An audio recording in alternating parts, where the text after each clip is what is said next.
Hello, it's December 13 and today we've got a leaf and a little leaf. We've got two, yay! So I'm again going to give ourselves that centre line and I'm going to show you a little chain of hearts that I quite like stitching.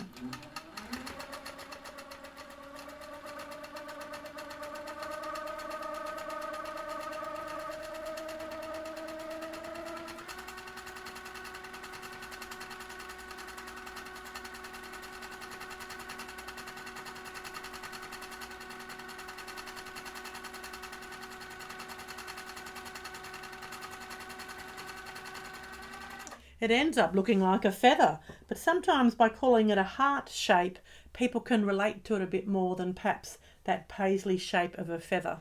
Have another little play over here.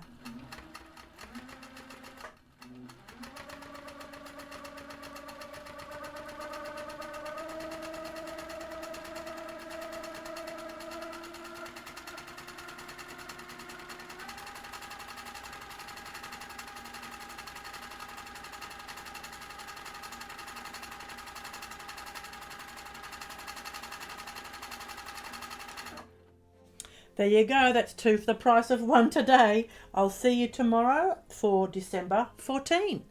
Bye-bye.